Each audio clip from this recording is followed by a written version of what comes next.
नमस्कार, news 18 update में आपका बहुत स्वागत है। मैं हूं आपके साथ विभा उपाध्याय और बिहार की सियासत से जुड़ी सबसे बड़ी खबर इस वक्त आरजेडी कांग्रेस नेताओं के बीच तल्खी जो है वो बढ़ती हुई और इसके बाद जो खबर है वो ये कि तेजस्वी यादव आज राहुल गांधी से बात करने वाले हैं।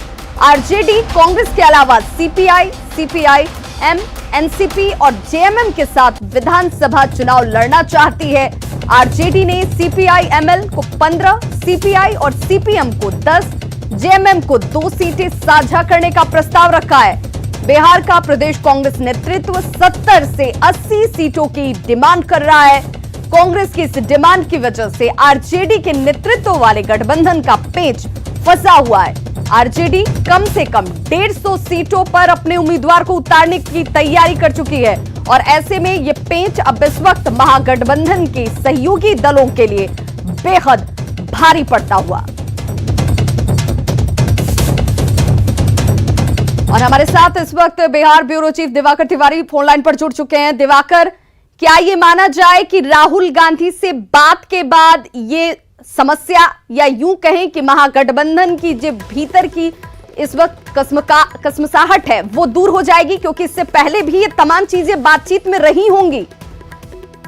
बिल्कुल विभा, जो अभी पेच बरकरार है और जिस तरीके से तल्ख अंदाज में कांग्रेस प्रदेश प्रभारी शक्ति सिंह गोहिल का बयान आया है, उसके बाद तेजस्वी ने अब मन बना लिया है कि वो अब प्रदेश प्रभारी से कोई बातचीत नहीं करेंगे या कांग्रेस के किसी अन्य नेता से कोई बातचीत नहीं करेंगे।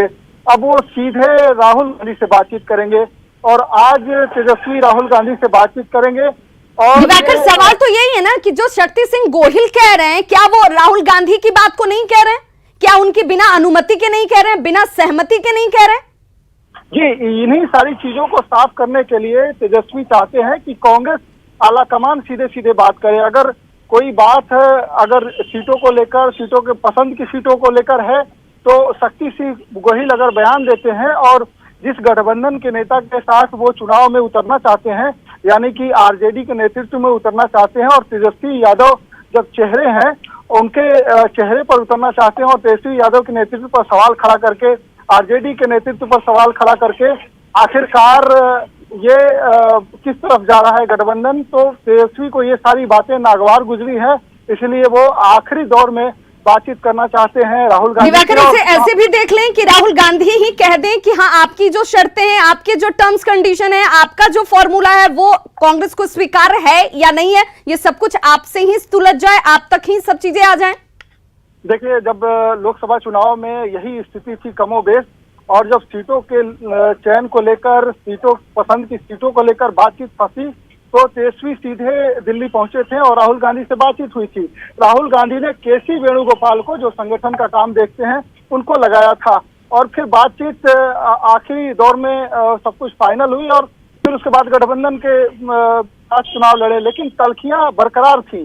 जो प्रदेश के प्रभारी थे शक्ति सिंह गोहिल, वो भी बेबस नजर आए। कई बार जब हम बातचीत कर रहे थे तो उस वक्त हमें याद है वो सारी तस्वीरें, जब प्रदेश के नेता लगातार ये कहते नजर आ रहे थे दबी जुबान से, जो समझौता हो रहा है वो सम्मानजनक समझौता नहीं हो रहा है। कांग्रेस को किसी तरीके से भागते और भगाते उन्होंने जो सीटें मिली आरजेडी से, उसी पर उम्मीदवार उतारे। लेकिन दिवाकर, उस वक्त जो संख्या कांग्रेस के पास आई थी, उसे लेकर उनके नेताओं ने ये विवशता जाहिर की कि देखिए, हम ऐसा नहीं चाहते, ग्राउंड लेवल पर हमारी मौजूदगी है, हम कितने सामर्थ्यवान हैं, हमारी पकड़ कितनी है, हमें कितनी सीटों पर उतरना चाहिए। ये बातें अगर हमसे सहमति से नहीं होती हैं या हमारी सोच समझ से नहीं होती हैं, ऐसे में हमारा कुछ भी कहना गलत होगा।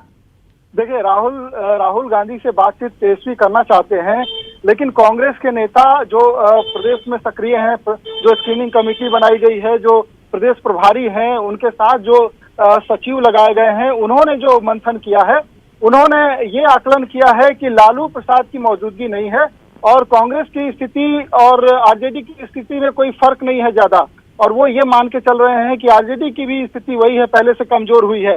तो ऐसे में हमें जो है, जब हम 2015 के चुनाव में थे तो वहां महागठबंधन था, जेडीयू को सीटें साझा करनी पड़ी। अब ऐसे में जब आरजेडी और कांग्रेस दो बड़े घटक दल हैं, तो दोनों के बीच जो है सीटों का सम्मानजनक समझौता होना चाहिए। तो क्या ये मान लें कि राहुल गांधी से बात के बाद साथ रहेगा या ये साथ टूट जाता है, ये साफ हो जाएगा?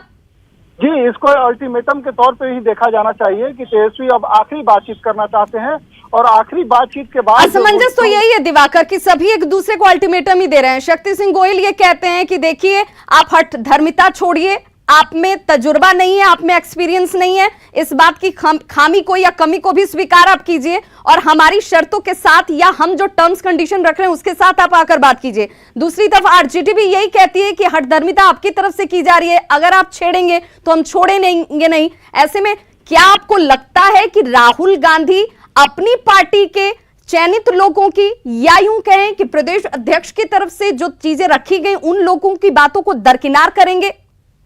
देखिए, इसको समझने के लिए आपको जो वीडियो कॉन्फ्रेंसिंग हुई और वर्चुअल जो बातचीत हुई, बैठकें हुई, उसमें जाना पड़ेगा। लगातार राहुल गांधी के सामने सदानंद सिंह बोलते रहे और वो तल्ख अंदाज में बोलते रहे कि इस बार जो समझौता होना चाहिए सम्मानजनक होना चाहिए। कांग्रेस आखिरी ओवर में समझौते करती है और अपमानजनक सीटें उन्हें मिलती है, सीटों का नंबर जो उनके लिए साइजेबल नहीं होता है। तो राहुल गांधी इन सारी बातों को सुनते रहे और वो कहते रहे कि इस पर विचार किया जाएगा। उन्होंने कहीं इस बात को खारिज नहीं किया जो प्रदेश के नेता बोलते रहे या प्रदेश के प्रभारी बोलते रहे। लगातार उनकी बैठकें होती रही, वर्चुअल बैठकें होती रही, उसमें उन्होंने अपने नेताओं की अनदेखी नहीं की। उन्होंने कहा कि इस बार इन सारी बातों का ख्याल रखा जाएगा। तो जाहिर तौर पे राहुल गांधी चाहते हैं कि उनकी पार्टी अपने पैरों पर खड़ी हो और लगातार जो आरजेडी के साथ उनका नेतृत्व रहा है। लेकिन इस बीच अखिलेश सिंह की तरफ से जो स्टेटमेंट आ रहा है वो ये कह रहा है या ये दर्शाने की कोशिश हो रही है कि देखिए दोनों के बीच गठबंधन जो है वो बना रहेगा। इसे किस रूप में देखें दिवाकर?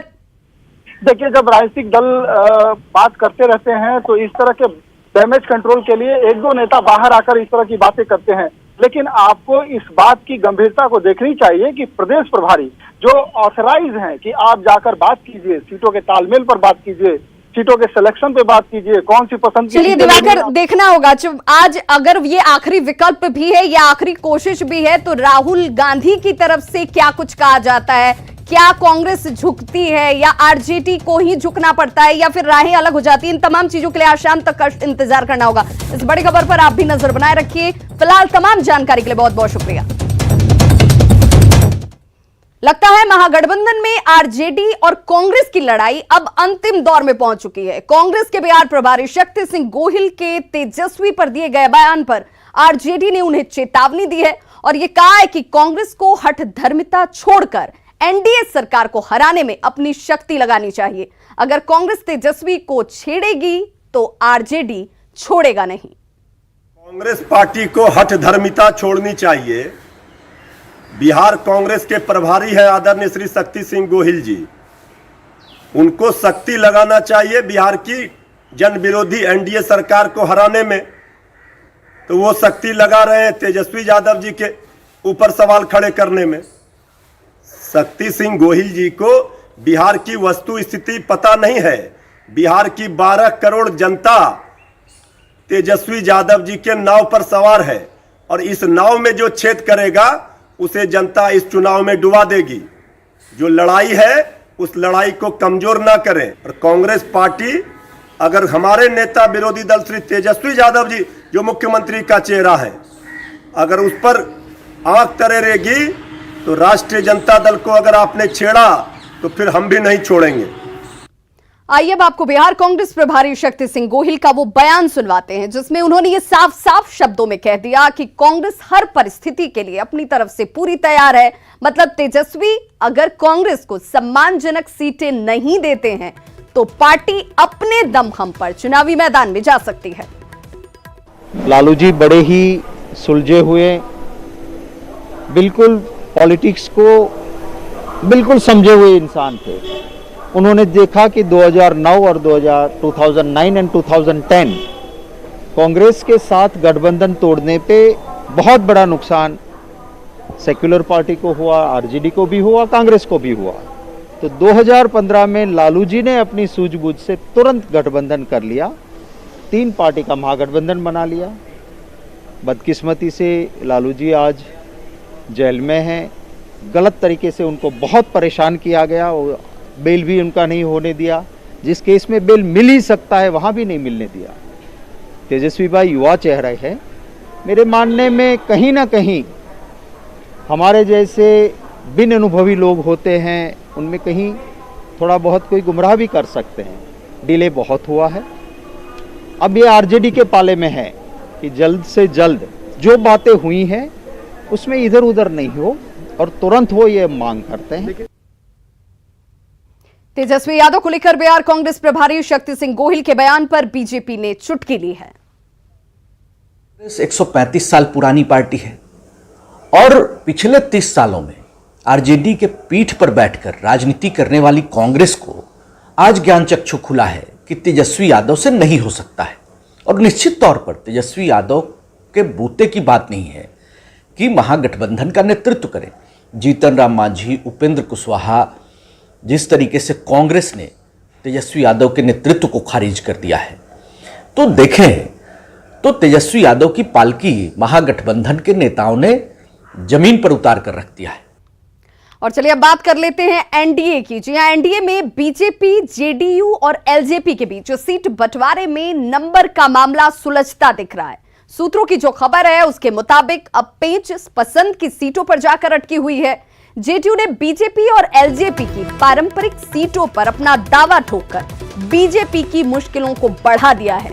एनडीए में अब मामला सुलझाने की जिम्मेदारी बीजेपी पर है और जो खबर है उसके मुताबिक जेडीयू ने बीजेपी की पारंपरिक और कई शहरी सीटों पर अपना दावा ठोका है। जो खबर है उसके मुताबिक जेडीयू दीघा, बाढ़, बक्सर, सासाराम, भभुआ, संदेश, अज्ञाव और पालीगंज विधानसभा सीट समेत कई पर अपना दावा ठोक रही है। कहा जा रहा है कि CM Nitish Kumar anti incumbency से बचने के लिए जेडीयू ने बीजेपी और एलजेपी की पसंद की सीटों पर दावा ठोका है। इधर एलजेपी कम सीटों पर चुनाव लड़ने पर तो राजी हुई है, लेकिन वो भी पसंद की सीटों पर अपनी अड़ी हुई है। सूत्रों के हवाले से जो खबर है उसके मुताबिक चिराग पासवान ये चाहते हैं कि उन्हें अपनी सीटें चुनने की आजादी जरूर दी जाए। इसके पीछे का तर्क ये बताता जा रहा है, ये तर्क सामने रखा जा रहा है कि 2015 के विधानसभा चुनाव में 42 में से सिर्फ 8 सीटें ही एलजेपी की पसंद की उसे मिली थी, जिसमें सिर्फ 2 सीटें ही वो जीत पाई थी। जीत का आंकड़ा बढ़ाने के लिए एलजेपी ज्यादा से ज्यादा पसंद की सीटें चाहती है। एलजेपी को जिन सीटों की सूची सौंपी गई है वो सी और डी कैटेगरी की सीटें हैं, जहां एनडीए की जीत मुश्किल लग रही है। अब इस पेच को सुलझाने की जिम्मेदारी बीजेपी के ऊपर है। ये देखना बेहद महत्वपूर्ण होगा कि बीजेपी कितनी जल्द इन तमाम मसलों को सुलझा पाती है और कैसे सुलझा पाती है।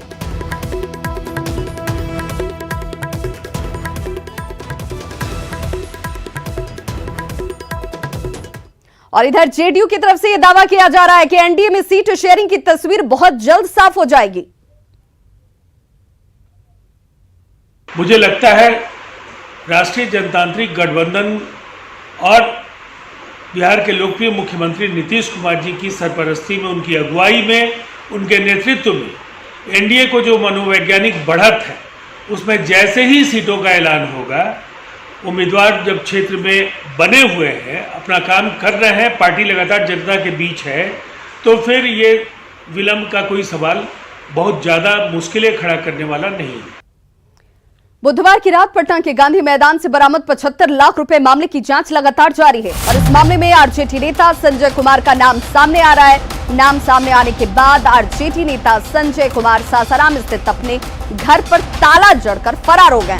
पटना पुलिस को जांच में गाड़ी से एक बायोडेटा मिला जिसमें विधानसभा संख्या 208 सासाराम का नाम दर्ज है। इसके अलावा बायोडेटा पर कैंडिडेट सासाराम का नाम भी लिखा हुआ है। पुलिस ने संजय कुमार को 24 घंटे के भीतर पुलिस के सामने उपस्थित होकर अपने पक्ष को रखने का अल्टीमेटम दिया है। बिस्कोमान के पास से 75 लाख रुपए बरामदगी मामले में सासाराम के संजय कुमार की मुश्किलें लगातार बढ़ती जा रही है। एक तरफ जहां इनकम टैक्स अधिकारी जांच पड़ताल में जुटे हैं, वहीं पटना पुलिस सासाराम पहुंच गई है। पुलिस के पहुंचने के बाद संजय कुमार घर से फरार हो गए और घर का दरवाजा बंद है। जिन 2 लोगों को हिरासत में लिया गया उनमें चालक सोनू कुमार भी है, जो फॉर्च्यूनर पटना लेकर पहुंचा था। उससे लगातार पुलिस के साथ साथ इनकम टैक्स अधिकारी और फ्लाइंग स्क्वाड की टीम पूछताछ करने में जुटी हुई है। बताया जा रहा है कि एक राजनीतिक पार्टी से वो वास्ता रखते हैं संजय कुमार और टिकट फाइनल हो जाने के बाद डील के लिए 75 लाख रुपया पटना लेकर आए थे। ऐन वक्त पर बिस्कोमान के पास वाहन चेकिंग के दौरान पुलिस ने गाड़ी को बरामद कर लिया और चालक सोनू कुमार को हिरासत में ले लिया। पूरे मामले के बाद इनकम टैक्स की दबिश बढ़ गई है और अधिकारियों ने संजय कुमार को अल्टीमेटम दिया कि आप 72 घंटे के भीतर हाजिर हो, आपसे सवाल जवाब किया जाएगा कि आखिर पैसे किनके थे, किनके लिए पटना लाया गया था। कैमरामैन अभिषेक के साथ रजनीश कुमार, न्यूज 18 पटना। मुजफ्फरपुर में बाढ़ के पानी में डूबने से 2 लोगों की मौत हो गई। घटना औराई थाना क्षेत्र के घनश्यामपुर की है। एनडीआरएफ की मदद से एक के शव को निकाला गया है, जबकि दूसरे की तलाश अब भी जारी है। बताया जा रहा है कि पहले पंकज नाम का लड़का लखनदेई नदी में डूब गया। बाद में नदी के पास ग्रामीणों की भीड़ जमा हुई और तभी उसे खोजने के लिए गांव का ही लखिंद्र नाम का युवक नदी में उतर गया। अचानक लखिंद्र भी डूब गया। हादसे के बाद गांव में कोहराम मच गया है। बचाने के लिए तो उनको थोड़ा थोड़ा तैरने आता था, साथ में वो भी डूब गए। आज एनडीआरएफ की टीम के द्वारा लाश बरामद हुआ है। यही प्रशासन से हमें उम्मीद है कि जो उनके तरफ से बहुत ही हम लोग गरीब परिवार से बिलोंग करते हैं, जो मदद होने वाला वो हम लोग को करें। इस बात के लिए परेशान है, सभी लोग लगे हुए हैं, प्रशासन भी लगी हुई है, स्थानीय गोताखोर भी आए, अंचल के गोताखोर आए। इसके बाद अभी एनडीआरएफ एसडीआरएफ की टीम लाश को ढूंढ रही है। एक लाश बरामद कर लिया गया है, दूसरा लाश अभी मिलना बाकी है। खबर कटिहार के प्राणपुर से, जहां पर महानंदा नदी का कहर लगातार जारी है। जौनिया गांव में पानी भर चुका है। ग्रामीणों को कोई मदद नहीं मिल पा रही और यही वजह है कि ग्रामीण जुगाड़ की नाव से सुरक्षित स्थानों का रुख कर रहे हैं। तस्वीरें हम आपके सामने, जहां पर उत्क्रमित मध्य विद्यालय की तस्वीरें। और देखिए ये बच्चे जुगाड़ की नाव से किस तरीके से पार लगने की कोशिश कर रहे हैं। आप तस्वीरों में साफ देख सकते हैं कैसे मवेशियों को चारा खिलाने वाले नाद में बैठकर लोग सुरक्षित स्थानों पर जा रहे हैं। इस तरह से दरिया पार करने में कभी भी कोई हादसा हो सकता है। संवाददाता सुब्रत गुहा की ये ग्राउंड रिपोर्ट देखिए। बाढ़ की विभीषिका के बीच ये कटिहार प्राणपुर जौनिया की तस्वीर है। लोग जब नाव नहीं मिला तो नाद के सहारे ही अब घर तक की सफर पूरा कर रहे हैं। क्या परेशानी है, आइए लोगों से बात करते हैं। क्या परेशानी? बहुत परेशानी है, लहान नहीं है, वो को विस्तार नहीं है, आने में यहाँ दिक्कत हो रहा है और खाने नहीं मिलता है। कितना दिन से ऐसे सफर करना पड़ रहा है? 1 महीना हो गया। कौन सी है, इससे कौन चीज से सफर कर रहे हैं? ये थी है सीमेंट के लहा है, ओखरी आंजन में करते हैं। तो डर नहीं लगता बच्चा? नहीं, बच्चा लोग दौड़ने लगता है, आंजन करवे करता है। पानी है तो हिम्मत बांध लिया है। तो बीमार होने से कैसे? अब बीमार पड़ जाएगा, डॉक्टर कहाँ मिलेगा? तो जैसे कि देख रहे हैं, लोग बता रहे हैं कोई उपाय नहीं है। लोग चाहते हैं कि नाव की व्यवस्था हो, लेकिन उपाय नहीं रहने के कारण इसी तरह जान जोखिम में डालकर हर रोज सफर पूरा करना पड़ता है। सुब्रत, न्यूज 18 कटिहार।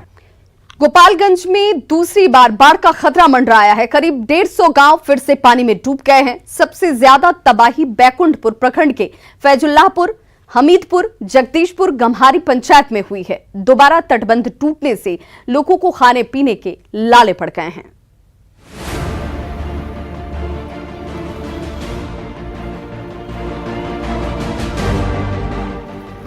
गोपालगंज के बरौली के देवापुर और बैकुंठपुर के पकहा में सारण तटबंध एक बार फिर टूट गया है।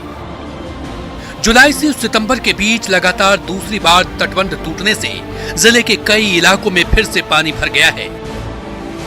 सैकड़ों घरों में दूसरी बार बाढ़ का पानी घुस गया है। तटबंध टूटने से सबसे ज्यादा तबाही बैकुंठपुर प्रखंड के फैजुल्लाहपुर, हमीदपुर, जगदीशपुर, गम्हारी समेत कई पंचायतों में हुई है। बांध टूटने के कारण दोबारा अभी पानी से भर गया पूरा पंचायत, जिसमें 2000 घर है और सारे घर पानी में डूबे हुए हैं। लमसम 1500 लोग रोड पे अपना विस्थापित हुए हैं। दूसरी बार आई बाढ़ से गोपालगंज में तबाही का आलम है। सैकड़ों घरों में पानी घुसने के कारण लोग स्टेट हाईवे और रेलवे स्टेशन पर रहने को मजबूर हैं। कोरोना संकट और पहले से ही बाढ़ से बेहाल गोपालगंज के इन इलाकों के लिए दूसरी बार आई बाढ़ मौत के समान है। सरकार की तरफ से पहले ही कुछ खास मदद नहीं मिल पा रही थी। रही सही कसर बिहार विधानसभा चुनाव को लेकर लागू आचार संहिता ने पूरी कर दी है। लॉकडाउन से लेके एक बार लगे दू हाली बाढ़ आ गई ये हमने के लगे व्यवस्था बा ये सामने में बा हमने के लगे और दूसर कोनो संग आइले ने काम जुड़ा दे सुते बैठे ओढ़ना बिछावना सारा चीज के दिक्कत बा 2 रुपया पैसा सब के दिक्कत बा लड़का 2 बड़े से तो बैठे बड़े सन बाहर से सब बंदे बा। गोपालगंज के बाढ़ पीड़ितों का कहना है कि पहले बाढ़ के पानी खत्म होने से लोगों को कुछ निजात मिली थी, लेकिन दोबारा आई बाढ़ से घर के सभी राशन खराब हो गए हैं। इलाके के लोग खाने के लिए दाने दाने को मोहताज हैं। ऐसे में सवाल उठता है कि लोग मदद के लिए कहां हाथ पसारेंगे, क्योंकि प्रदेश में आचार संहिता लागू है। न्यूज 18 के लिए मुकेश कुमार सिंह की रिपोर्ट।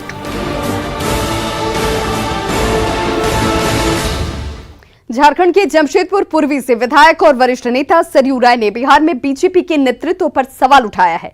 सरयू राय ने एक ट्वीट किया जिसमें उन्होंने बिहार बीजेपी प्रभारी भूपेंद्र यादव पर निशाना साधा है। सरयू राय ने अपने ट्वीट में लिखा है कि बिहार बीजेपी में अच्छे कार्यकर्ताओं की तो भरमार है, पर कार्यकर्ता उन्मुख सोच वाले नेतृत्व का अभाव है। आम धारणा बनती जा रही है कि बिहार में नेतृत्व स्तर पर बीजेपी सिमटकर भूपेंद्र यादव जनता पार्टी बन गई है। माननीय प्रधानमंत्री की नजर में बिहार चुनाव में नीतीश कुमार ही खेवनहार हैं। तो ये वो ट्वीट किया गया है जिसमें भूपेंद्र यादव पर सरयू राय ने सवाल उठाए। बिहार बीजेपी में अच्छे कार्यकर्ताओं की तो भरमार है, लेकिन ये आम धारणा बनती जा रही है कि बिहार में नेतृत्व स्तर पर भूपेंद्र यादव जो जनता पार्टी बन गई हैं। हालांकि बिहार बीजेपी ने सरयू राय के इन आरोपों को सिरे से खारिज किया है। महामंत्री भूपेंद्र यादव बिहार के प्रभारी हैं। उनके बनाए राजनीति के कारण बिहार भाजपा काफी मजबूत हुआ है। विगत लोकसभा चुनाव में आप देखेंगे तो 40 में से 39 सीटों पर एनडीए की जीत हुई थी। तो खबरों का सिलसिला लगातार जारी, आप देखते रहिए न्यूज 18 बिहार झारखंड।